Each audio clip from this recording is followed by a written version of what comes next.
Rajanya sate kambing Tasik di dia ye. Ukuran dagingnya gede-gede pirakut teka bitama disajikan di atas hot plate yang membara. Baru buka akhir Januari ini. Sang Raja Sate. Alamatnya di Jalan Gubernur Suaka ya. Tempatnya luas dan nyaman deh duduknya berasa kayak di kafe-kafe. Bisa sambil lesehan santai juga nih guys. Dijamin bakalan betah wenya teh di sini mah.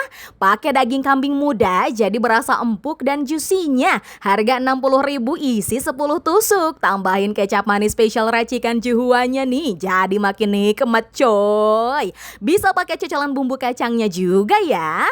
Abis makan daging kambing cus langsung nyeruput es markisa. Bagus buat nurunin kolesterol loh. Selain sate kambing kalian bisa pesan sate ayam dan sate sapi juga ya. Bumbu kacangnya enak, lekoh dan ada pedas-pedasnya dikit. Digalau sama nasinya juga pasti mantep Next ada udang bakar super juga nih. Pakai udang tiger ukuran jumbo loh. Kematangannya bagus, rasa dagingnya manis. Ada lobster bakar juga nih. Tengkleng sapi bakar dan gulai kambingnya juga bakalan bikin nagih. Daging sapinya empuk dan manis meresap. Kuah gulainya gurih-gurih lekoh. Mantep sadayana ini mah.